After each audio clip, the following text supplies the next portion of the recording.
Hello students, हम लोग आज जो डिस्कस करने वाले हैं उस चैप्टर का नाम है एप्लीकेशन ऑफ ट्रिगोनोमेट्री। तो हम लोगों ने इससे पहले इंट्रोडक्शन टू ट्रिगोनोमेट्री चैप्टर को डिस्कस किया था। मतलब ट्रिगोनोमेट्री के अंडर जो भी कॉन्सेप्ट था, जो भी फॉर्मूलाज था, जो भी वैल्यूज़ था ट्रिगोनोमेट्रिक रेशियोज़ का, वो सब सारा हम उस चैप्टर के अंदर पढ़ लिए इंट्रोडक्शन टू ट्रिगोनोमेट्री में, है ना। अब हम ट्रिगोनोमेट्री का कुछ यूज़ देखेंगे। जो ट्रिगोनोमेट्री का यूज़ क्या होता है, ये सब हम उसी टाइम आपको बोले थे। एक बात हम बोले थे, जो ट्रिगोनोमेट्री जो है वो मेज़रमेंट ऑफ ट्राइंगल है। तो हमने आप से पूछा था, जो अगर ट्राइंगल को मेज़र ही करना था तो हम लोग तो स्केल से मेज़र कर सकते थे, तो फिर इसका स्पेशल इस चैप्टर का स्पेशल नाम देने की क्या ज़रूरत थी ट्रिगोनोमेट्री।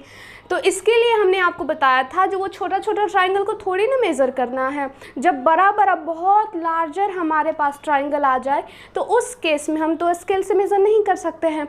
तो उस ट्राइंगल के साइड एंड या जो भी उसका पार्ट है उसको मेज़र जो करना हम सीखेंगे वो ट्रिगोनोमेट्री के अंदर। और ट्रिगोनोमेट्री चैप्टर का जो यूज़ होगा वो उसी साइड्स सबको फाइंड करने में हम लोग यूज़ करेंगे। तो जो भी आपको इंट्रोडक्शन में दिया गया था, जो भी कंसेप्ट, वो आपको याद होना चाहिए। अगर वो याद है तभी आपको बनेगा, वैसे ज़्यादा कुछ यहाँ पे यूज़ नहीं होगा। वो ट्रिगोनोमेट्रिक टेबल, ट्रिगोनोमेट्रिक रेशियोज़, वो सब हमारा यहाँ पे यूज़ आएगा। एंड हम अब समझते हैं जो यहाँ पे क्वेश्चन किस तरह का आएगा।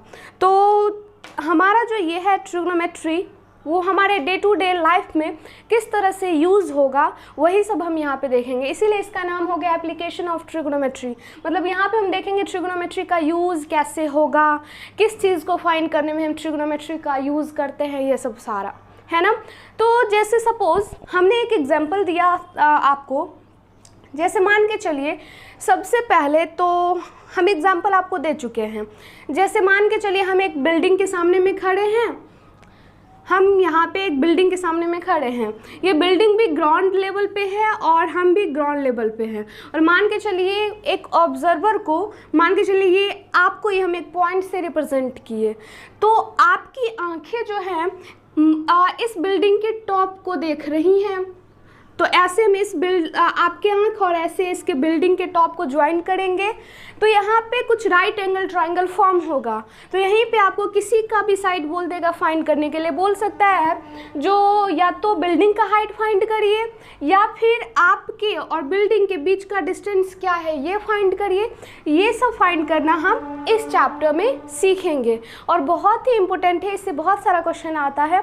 तो आइए देखते हैं, जो स्टार्ट करते हैं। इसमें जो जो टॉपिक है पढ़ना, पहले वो समझते हैं, फिर उसके बाद हम आपको क्वेश्चंस करवाएंगे। बस एक ही चैप्टर है, इसमें एक ही एक्सरसाइज है इस चैप्टर में, तो जल्दी ही बस एक ही लेक्चर में ख़त्म हो जाएगा। तो लेकिन एक आप लोगों से रिक्वेस्ट है, जो आप लोग बस ध्यान से समझना, क्योंकि ये आपका जो है थोड़ा सा थ्योरेटिकल है और ये जो है हमारा बहुत लंबा क्वेश्चन रहता है इसमें। तो यही देख के स्टूडेंट्स डर जाते हैं। तो कुछ नहीं है इसमें, जो हमने इंट्रोडक्शन टू ट्रिगोनोमेट्री में पढ़ा था जो कंसेप्ट, वही यहाँ पे अप्लाई होगा। बस सिंपल सी बात है, बस हम ध्यान से समझेंगे, क्वेश्चंस को पढ़ेंगे और फिर उसको सॉल्व करेंगे। तो ध्यान से देखिएगा, स्टार्टिंग से एंड तक देखिएगा। देखिए, सबसे पहले तो हम समझते हैं, जैसे मान के चलिए ये हमारा ग्राउंड लेवल है। ग्राउंड लेवल है, ग्राउंड लेवल कहने का मतलब ये हमारा एकदम प्लेन है। जैसे ग्राउंड पे ऐसे उबड़ खाबड़ जैसे कहीं धंसा हुआ है, कभी उबड़ा हुआ है, तो ऐसा कुछ नहीं है, ऐसा प्लेन है जैसे हम लोगों का पेज होता है। ये मानते हुए चलेंगे हम ग्राउंड को। तो मान के चलिए ये ग्राउंड लेवल है। इस ग्राउंड पे कोई पॉइंट है P, और यहाँ पे कोई पॉइंट है, मान के चलिए ये पॉइंट है Q। अब ये पॉइंट किसी को भी रिप्रेजेंट कर सकता है, या तो एरोप्लेन हो, या किसी बिल्डिंग का टॉप हो, या ट्री का टॉप हो, हम टावर का टॉप हो, किसी को भी ये पॉइंट रिप्रेजेंट कर सकता है। तो देखिए, अगर यहाँ पे कोई ऑब्जर्वर मतलब जो देख रहा है, वो यहाँ पे खड़ा है। किसको देख रहा है? इस पॉइंट को। तो जो जिसको देखेगा दोनों पॉइंट को हम ज्वाइन कर देंगे। ऐसे हमने ज्वाइन कर दिया पी क्यू को देख रहा है, तो दोनों पॉइंट को हम ज्वाइन किए, तो इन दोनों पॉइंट को ज्वाइन करने वाले लाइन को हम बोलते हैं लाइन ऑफ साइट। क्या बोलेंगे? Line of site. ऑब्जर्वर और ऑब्जर्वेशन के पोजीशन के पॉइंट को जो रिप्रेजेंट कर रहा है, पोजीशन को जो पॉइंट रिप्रेजेंट कर रहा है, उस पॉइंट्स को ज्वाइन करने वाले लाइन को हम बोलते हैं लाइन ऑफ साइट। याद रखिएगा, क्या बोलेंगे? Line of site. अब जहाँ से हम देख रहे हैं, ऑब्जर्वर जहाँ पे है, उससे हम एक हॉरिजॉन्टल लेवल ड्रॉ करते हैं। हॉरिजॉन्टल लाइन मालूम है आपको, एक्स एक्सिस के पैरेलल होता है हॉरिजॉन्टल लाइन, या कहिए ग्राउंड के पैरेलल होगा, है ना। तो हमारा जहाँ पे ऑब्जर्वर है वहाँ से एक हॉरिजॉन्टल लाइन ड्रॉ करेंगे, तो हॉरिजॉन्टल ऐसे यही ग्राउंड ही हो जाएगा, हमारा हो जाएगा ग्राउंड के पैरेलल। तो ये इसके एकदम इस पॉइंट से एकदम स्ट्रेट एक लाइन हम ड्रॉ करेंगे जो हमारा हॉरिजॉन्टल हो गया। तो अब ध्यान से देखिए, इस लाइन ऑफ साइट और इस हॉरिजॉन्टल लाइन के बीच कुछ एंगल फॉर्म हो रहा है। कहाँ पे? ऑब्जर्वर के पास, ऑब्जर्वर के पोजीशन के पास। ये हमेशा याद रखिएगा, एंगल कहाँ फॉर्म होगा? ऑब्जर्वर के पास, ठीक है। अब यहाँ पे देखिए कुछ एंगल फॉर्म हो रहा है, तो इस एंगल को हम कौन सा एंगल बोलेंगे? यहाँ पे आप दो तरह का एंगल पढ़िएगा। एक पढ़िएगा एलिवेशन, एंगल ऑफ एलिवेशन,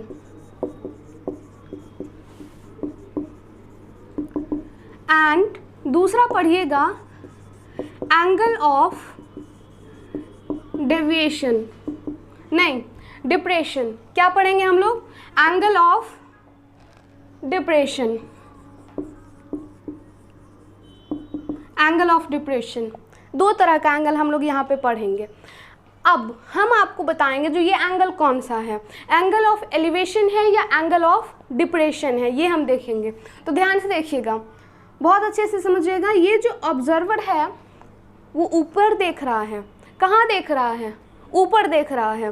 तो जब हम ऊपर देखेंगे तो एंगल ऑफ एलिवेशन फॉर्म होगा। जब हम ऊपर देखेंगे, जैसे कोई ऑब्जर्वर ऊपर देख रहा है, तो हम बोलेंगे यहाँ पे एंगल ऑफ एलिवेशन फॉर्म होगा।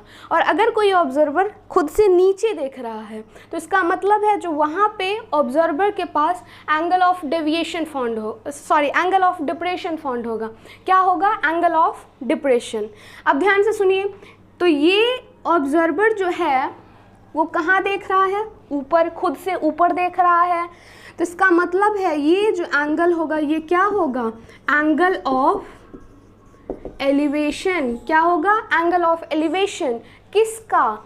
इस पॉइंट का, ऑब्जर्वेशन का, जिसको देखा जा रहा है उसका एंगल ऑफ एलिवेशन कहाँ से? पॉइंट पी से। समझ में आई? हम बोलेंगे theta is the angle of elevation of point Q from the point P. समझ में आई? एंगल ऑफ एलिवेशन समझ में आ गया। अब हम एंगल ऑफ डिप्रेशन की बात करते हैं। तो एंगल ऑफ डिप्रेशन, जैसे सपोज यहीं पे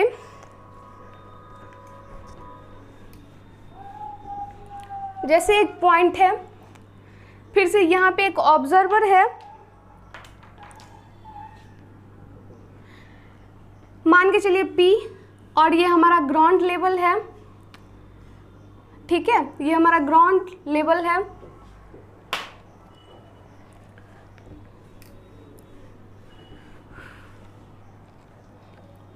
जैसे देखिए यहाँ पे कोई पॉइंट है और ये हमारा ग्राउंड लेवल है, ठीक है। P कोई पॉइंट है और एक ग्राउंड लेवल है, ठीक है। तो यहाँ पे मान लेते हैं यहाँ पे कोई एक पॉइंट है P,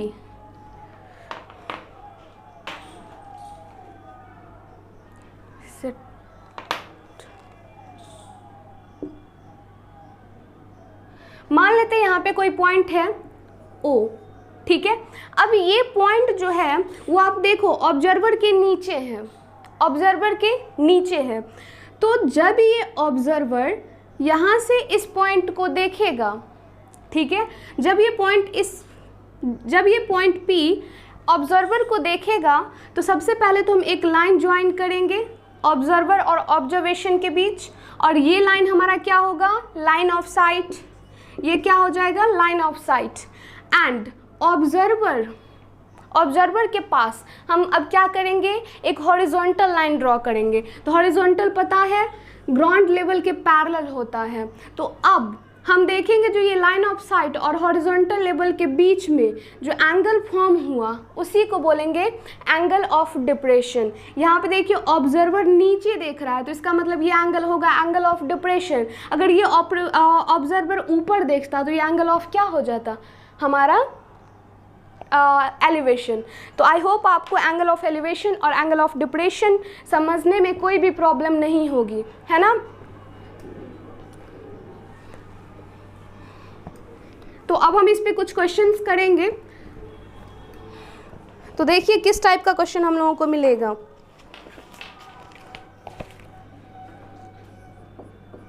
देखिए फर्स्ट एग्जांपल है अ tower stands vertically on the ground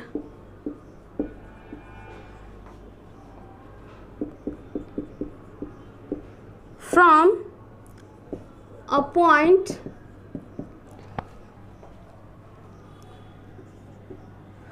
on the ground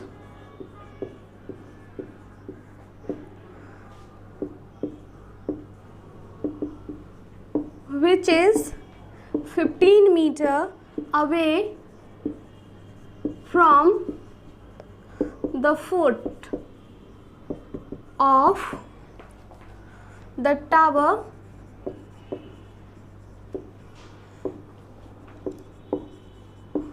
the angle of elevation। हमेशा याद रखिएगा एंगल हमेशा ऑब्जर्वेशन जो ऑब्जर्वर है उसके पास फॉर्म होता है। The angle of elevation of the top of the tower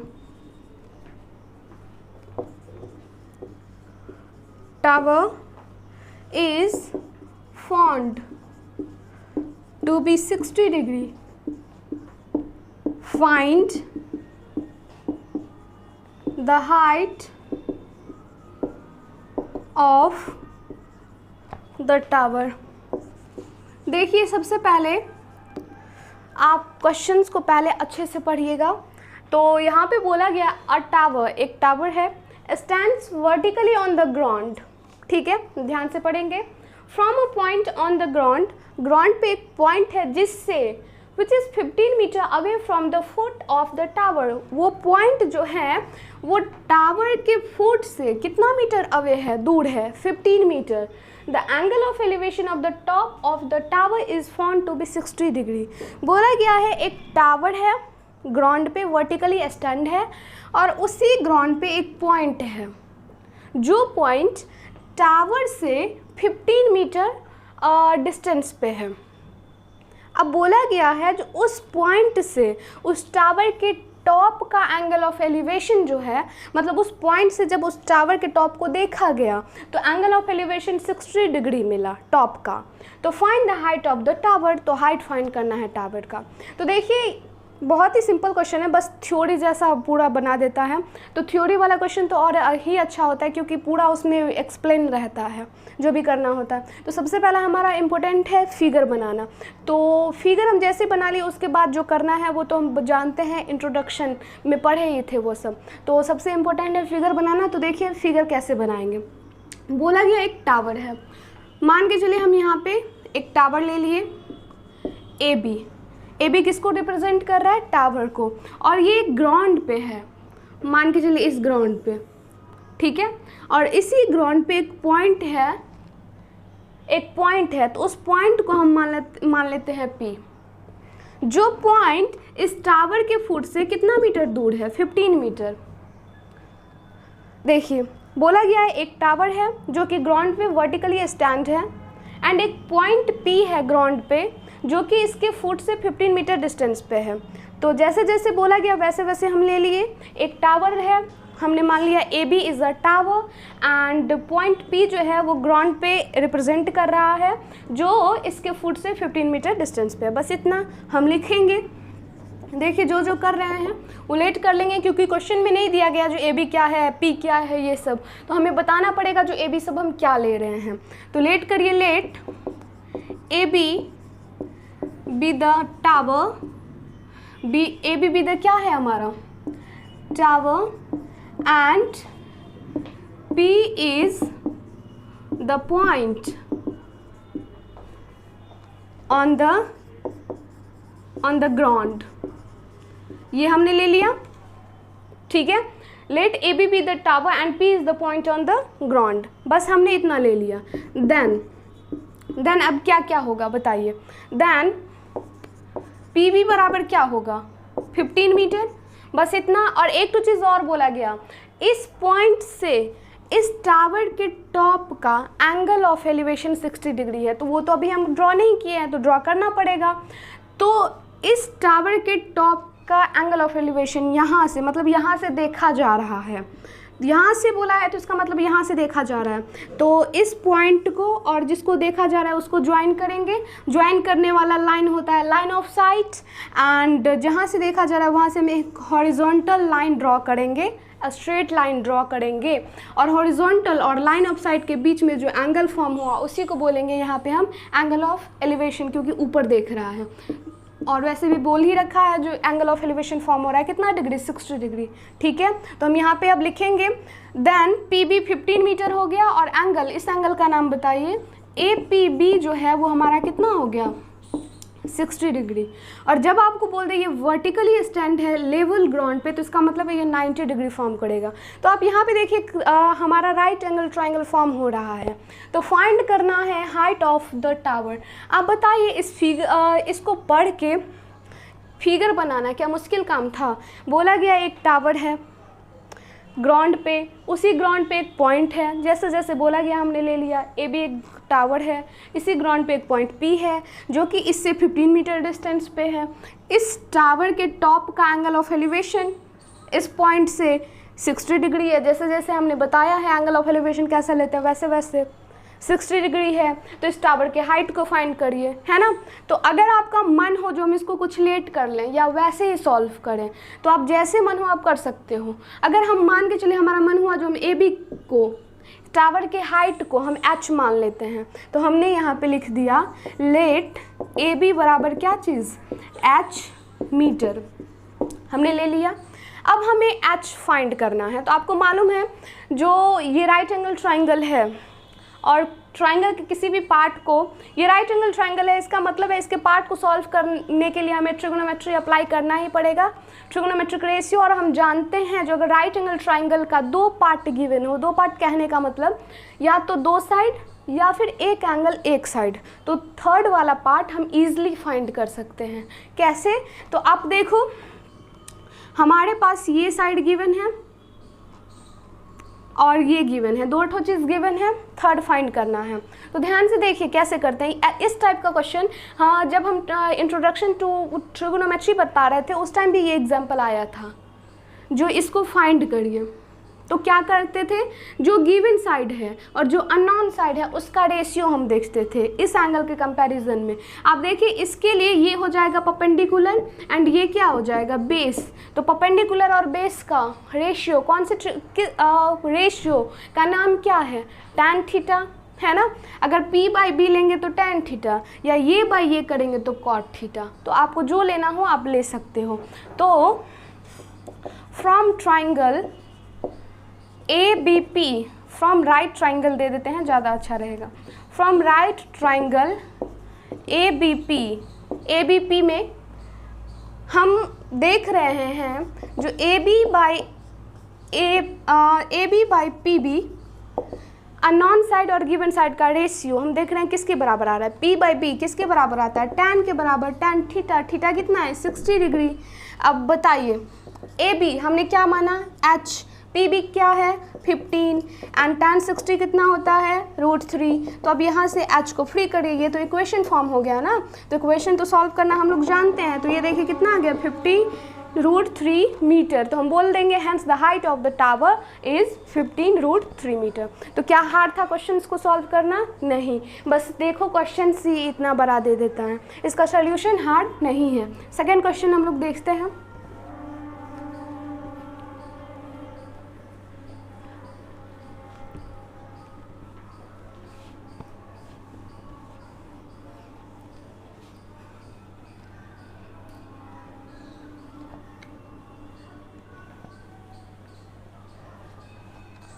देखिए एग्जाम्पल नंबर सेकेंड है, बोला गया है, सिर्फ लंबा क्वेश्चन नहीं है, इसका सोल्यूशन हार्ड नहीं है, तो क्वेश्चन देख के डरिएगा नहीं, बहुत बड़ा है। हम नहीं बताने वाले थे, बट अगर ये क्वेश्चन हम बता देंगे तो आपका ज़्यादा कुछ क्लियर हो जाएगा, इसलिए। तो यहाँ पे देखिए, an electrician has to repair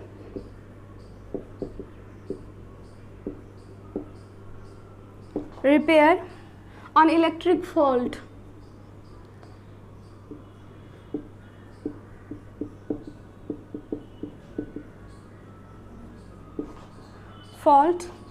on a pole of height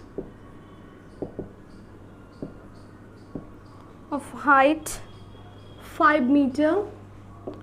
She needs to reach a point 1.3 meter below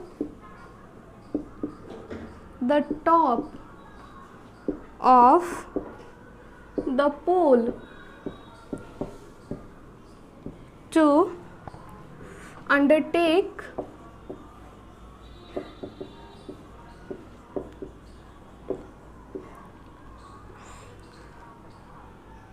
repair work.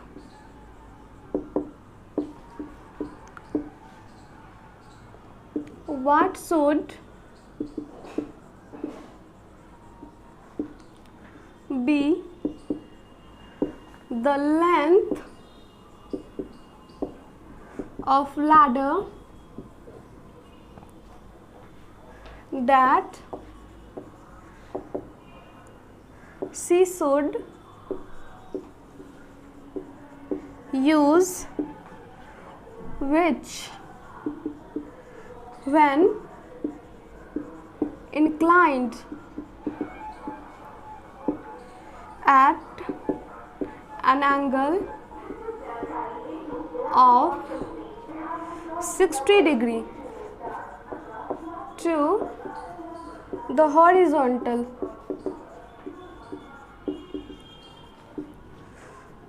would enable her to reach to required position. Also, how far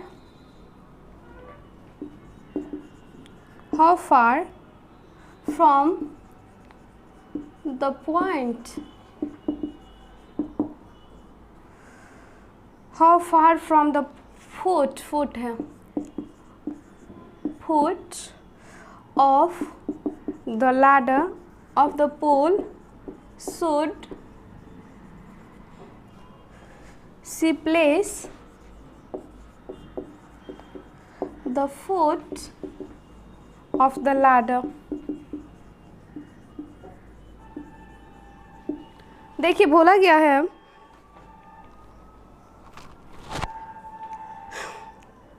डर लग गया इतना बड़ा question देख के? कुछ नहीं है, बस स्टोरी लिख दिया गया है। बोला गया है एन इलेक्ट्रीशियन, पहले हम अच्छे से क्वेश्चन पढ़ेंगे एक एक। बोला गया है an electrician has to repair on electric fall on a pole. एक इलेक्ट्रीशियन है जिसको किसी पोल पे इलेक्ट्रिक फॉल्ट को ठीक करना है, रिपेयर करना है। On a pole of height 5 meter, देखिए एक तो चीज़ दे दिया, जो उस पोल का हाइट कितना है 5 मीटर है। आगे पढ़िए। She needs to reach a point 1.3 metre below the top of the pole to undertake the repair work. बोला गया है जो उसे पोल से 1.3 मीटर नीचे चढ़ने की ज़रूरत है, वहाँ तक 1.3 मीटर नीचे तक पहुँचने की ज़रूरत है, 1.3 मीटर नीचे। तो ये भी हमारा गिवन हो गया। हम फिगर बनाते टाइम इसको बताएंगे। What should be the length of the ladder? बोला गया है लैडर का वो क्या लेंथ लें। She should use which when inclined at an angle of 60 degree to the horizontal। बोला गया है जो कितने लेंथ का लैडर लें जिसको अगर हम हॉरिजॉन्टल लाइन के साथ इंक्लाइनेशन कितना रखें 60 डिग्री, तो वो जो रिक्वायर्ड पॉइंट है वहाँ तक पहुँच जाए। Would enable her to reach to position also how far from the foot of the pole should she place the foot of the ladder। यहाँ तक एक क्वेश्चन था लेंथ ऑफ लैडर फाइंड करना है, फिर उसके बाद ये भी फाइंड करना है जो लैडर और पोल के फुट के बीच में क्या डिस्टेंस है। तो आइए चलते हैं, सबसे पहले हम लोग फिगर बनाते हैं। तो पहला लाइन बोला था एक पोल है कितने लेंथ का 5 मीटर का। तो सबसे पहले हम एक पोल बना लेंगे, जैसे मन हो आपका बना सकते हो। जैसे मान के चलिए हमने ऐसे एक पोल बना लिया, ये हमारा एक पोल है AB और ये कितने लेंथ का है 5 मीटर का। आगे पढ़ते हैं। She needs to reach a point 1.3 metre below the top of the pole. उसे इस पोल पे टॉप से 1.3 मीटर नीचे तक पहुंचने की ज़रूरत है। तो ये पूरा जो है हमारा 5 मीटर है AB। अब इस टॉप से 1.3 मीटर नीचे तक उसको जाने की ज़रूरत है। तो मान लेते हैं ये जो पॉइंट हमारा D है, पॉइंट D A से 1.3 मीटर नीचे है। मान लेते हैं ये पॉइंट D जो है वो A से टॉप से 1.3 मीटर नीचे है, मतलब AD कितना हो जाएगा तब 1.3 मीटर। तो उसे इलेक्ट्रीशियन को इस पॉइंट D तक जाने की ज़रूरत है ना। तो हम मान लेते हैं लेट, जो हम कर रहे हैं उसको लेट करते जाइए। Let AB be the pole, let AB be the pole and let AB be the pole and point D and D is the point, या हम ले लेते हैं and point D represent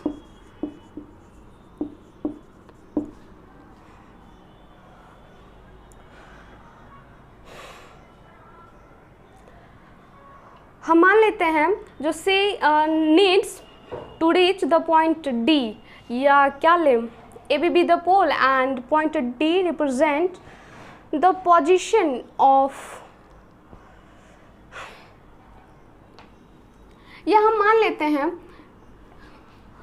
AB be the pole and point D is 1.3 meter below the top of the pole।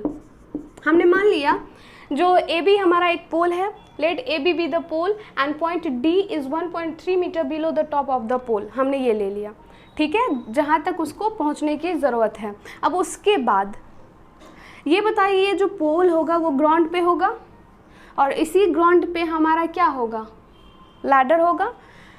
तो एक ladder वो लेना चाहती हैं, मान के चलिए ये लैडर है, ये D हो गया और इस पॉइंट को C दे दीजिए। तो CD हमारा लैडर है, ठीक है। CD किसको रिप्रेजेंट कर रहा है लैडर को। तो बोला गया है जो इस तरह से इस इतने लेंथ का लैडर लेना है जो हॉरिजॉन्टल लेवल के साथ 60 डिग्री के इंक्लानेशन पे हो और वो लैडर यहाँ तक जो रिक्वायर्ड पॉइंट है वहाँ तक पहुँच जाए। तो हम मान लेंगे जो CD एक लैडर है जो हॉरिजॉन्टल के साथ 60 डिग्री बना रहा है। तो हमें CD लैडर का लेंथ फाइंड करना है। बात समझ में आ गई। हम फिर से एक बार रिपीट करते हैं। हम बोला गया है एक पोल है जिसका लेंथ है 5 मीटर, एक इलेक्ट्रीशियन है जिनको इस पोल के टॉप से 1.3 मीटर नीचे जाने की ज़रूरत है, ठीक है। तो हमने मान लिया जो पॉइंट डी जो है वो 1.3 मीटर नीचे है, किससे, इस पोल के टॉप से 1.3 मीटर नीचे है, मतलब उस इलेक्ट्रिशियन को इस पॉइंट तक पहुंचने की ज़रूरत है। अब बोला गया है जो वो जो लैडर है उस इतने लेंथ का लैडर यूज़ करना चाहता है जिससे कि वो लैडर हॉरिजॉन्टल के साथ 60 डिग्री एंगल बनाते हुए वो ये रिक्वायर्ड पॉइंट तक पहुंच जाए। तो हमने मान लिया जो सी डी एक लैडर है जो हॉरिजॉन्टल के साथ 60 डिग्री बना रहा है और ये यहाँ पे भी पहुँच गया, तो इसका मतलब है हमें क्या फाइंड करना पड़ेगा, लेंथ ऑफ सी डी, है ना। तो चलिए अब हम देखते हैं क्या फाइंड करना है। तो जो जो हम लेट किए वो ले लेते हैं। And C D be the ladder, जो जो हम वहाँ पे लिए हैं वो लिखिए, and C D be the ladder, ठीक है। इतना कुछ हमने ले लिया। देन अब क्या क्या वैल्यू फाइंड अब वो देखिए। देन ए बी कितना है 5 मीटर, AD कितना हो जाएगा 1.3 मीटर, अभी जस्ट हमने बताया। और ये एंगल तब कितना हो जाएगा, इस एंगल का नाम बताइए, BCD कितना हो जाएगा 60 डिग्री, हो गया। अब हमें ये फाइंड करना है x, तो x इस राइट एंगल ट्राइंगल का पार्ट है, कौन से राइट एंगल ट्राइंगल का, DBC का।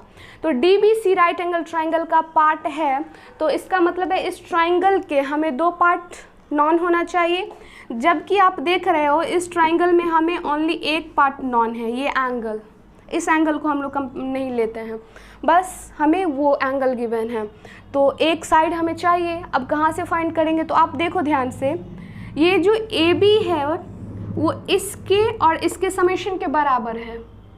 अगर AB में से हम इस पॉइंट को, इस पार्ट को रिमूव कर दें तो बस BD बचेगा, है ना। तो वहाँ से हम इस साइड को फाइंड कर लेंगे, किसको, BD को।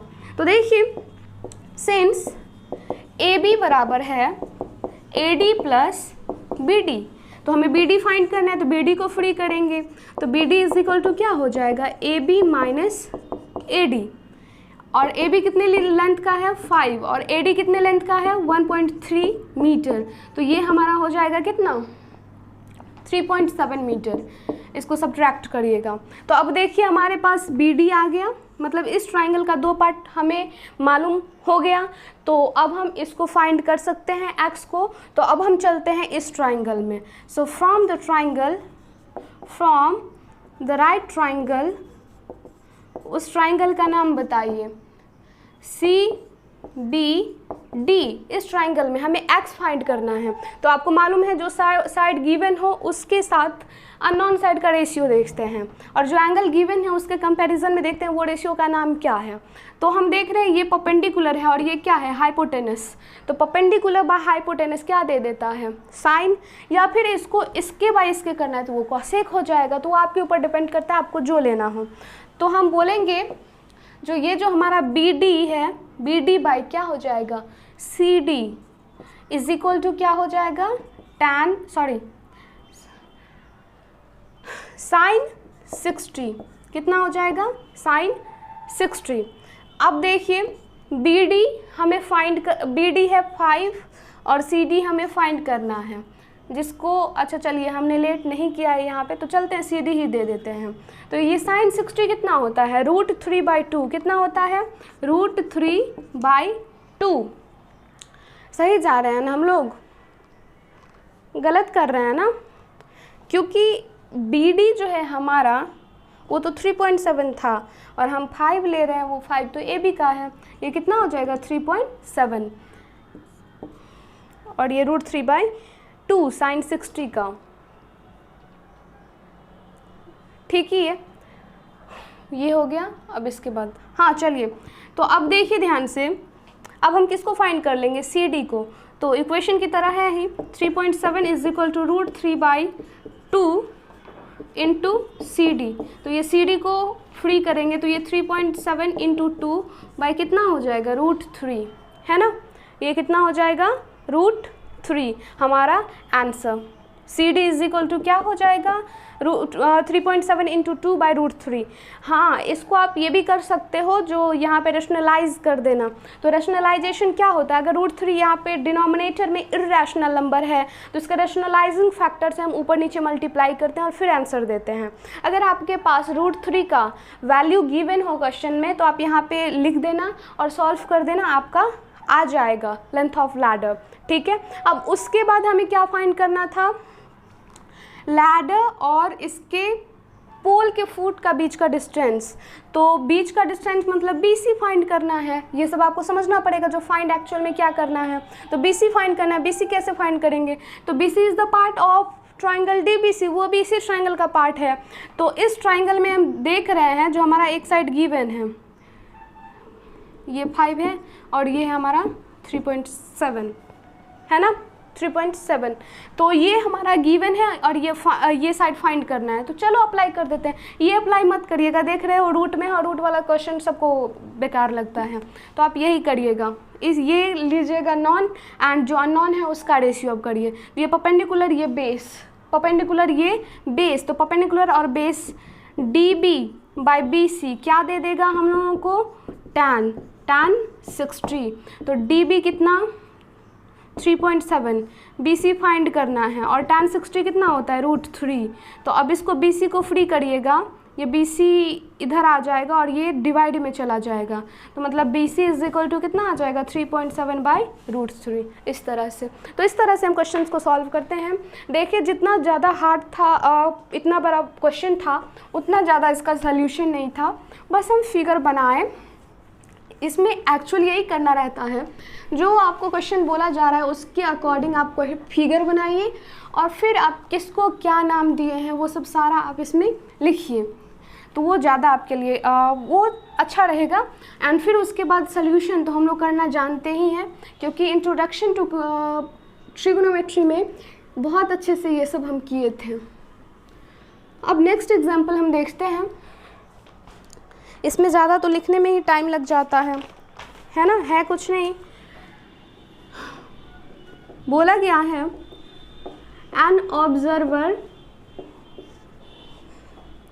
1.5 metre tall is 28.5 metre away from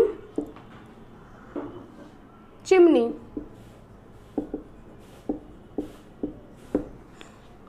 The angle of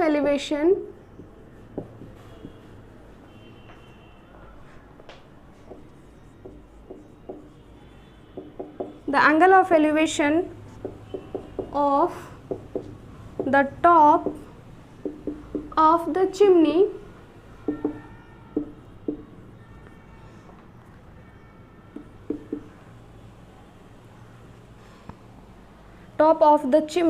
from her eye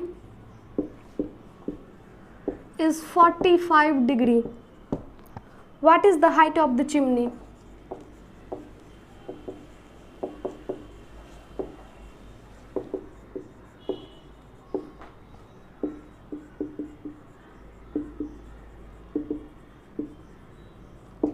देखिए बोला गया है कोई ऑब्जर्वर है जिसका लेंथ है 1.5 मीटर। बोला गया है वो ऑब्जर्वर किसी चिमनी से 28.5 मीटर दूर है। ठीक है, समझ में आ गई बात। जैसे यहाँ पे एक चिमनी है, मान लेते हैं ये चिमनी का नाम है AB, कुछ भी। अब ये भी ग्राउंड पे होगा, कुछ नहीं बोला तो ये दोनों ग्राउंड पे हैं। अब इसी ग्राउंड पे एक ऑब्जर्वर है और इस ऑब्जर्वर का लेंथ दे रखा है कितना, 1.5 मीटर। पहले पॉइंट देता था, ऑब्जर्वर को पॉइंट से लेते थे, लेकिन यहाँ पे ऑब्जर्वर का लेंथ दे रखा है। ठीक है, इतना हमें बोल दिया गया है। और हाँ, इसको भी हम ले लेते हैं, जैसे ये AB है तो ये क्या हो गया CD। ये किसको रिप्रेजेंट कर रहा है, हाइट ऑफ ऑब्जर्वर। एंड देखिए ये जो ऑब्जर्वर है वो इससे कितना डिस्टेंस पे, 28.5, तो इसके बीच का डिस्टेंस यही होता है AC, तो ये कितना है 28.5 मीटर। अब आगे पढ़िए, the angle of elevation of the top of the chimney, तो इस चिमनी का इस चिमनी के टॉप का angle of elevation from her I is 45 degree. What is the height of the chimney, तो हाइट ऑफ द चिमनी बताना है, मतलब AB का हाइट बताना है। ये बोला गया है एक चिमनी है एंड एक हमारा ऑब्जर्वर है। ऑब्जर्वर का लेंथ है CD, जो कि चिमनी से 28.5 मीटर के डिस्टेंस पे है। इतना तो हम लोग कर लेंगे, तो पहले इतना लिखते हैं जो हमने किसको क्या लिया है। तो let AB be the chimney and CD be the क्या चीज़, ऑब्जर्वर। हमने ले लिया, आगे पढ़िए। आगे बोला गया है जो इस चिमनी के टॉप का एंगल ऑफ एलिवेशन जो है, इस चिमनी के टॉप का मतलब B का एंगल ऑफ एलिवेशन कहाँ से, इसके आँख से, तो हम इस ऑब्जर्वर का आँख यहाँ पे ले लेंगे, टॉप पे मानते हुए चलेंगे हमेशा। तो इस चिमनी के टॉप का एंगल ऑफ एलिवेशन इस टॉप से बोला गया 45 डिग्री है। तो सबसे पहले जहाँ से जिसको देखा जा रहा है उस लाइन को हम ज्वाइन करते हैं, तो ये हमारा लाइन ऑफ साइट हो गया। अब इसके आँख से, मतलब यहाँ पे ऑब्जर्वर है, ये ऑब्जर्वर पहले ही बोला गया है, ये ऑब्जर्वर है। तो बोला, हम आपको बोले थे जहाँ पे ऑब्जर्वर हो सबसे पहले वहाँ पे एक हॉरिजॉन्टल लाइन ड्रॉ करिए। तो हम पॉइंट D से एक हॉरिजॉन्टल लाइन ड्रॉ करेंगे। हॉरिजॉन्टल लाइन मतलब पैरेलल टू द ग्राउंड या फिर पैरेलल टू द AC। अब ध्यान से सुनिए, अगर ये 90 है तो आप ऐसे भी बोल सकते हो, जो हम यहाँ से एक लाइन ड्रॉ किए, इस पॉइंट का नाम दे दो M। तो यहाँ से एक पॉइंट D से एक लाइन ड्रॉ किए DM, जो कि AC के पैरेलल है, या फिर आप ऐसे भी बोल सकते हो, जो यहाँ से मैं एक लाइन ड्रॉ किए जो इस पे क्या चीज़ है, परपेंडिकुलर, आप ऐसे भी बोल सकते हो। तो आपको जैसे करना हो कर सकते हो। तो हमने सबसे पहले ऑब्जर्वर के आँख से हमने एक हॉरिजॉन्टल लाइन ड्रॉ किया, तो हम कर लेंगे ड्रॉ। उसके बाद हमने क्या किया, जैसे जैसे कर रहे हैं वैसे वैसे लिखते जाइए। ड्रॉ, या ऐसा करते हैं, पहले हम लेंथ लिख देते हैं, ऑब्जर्वर, देन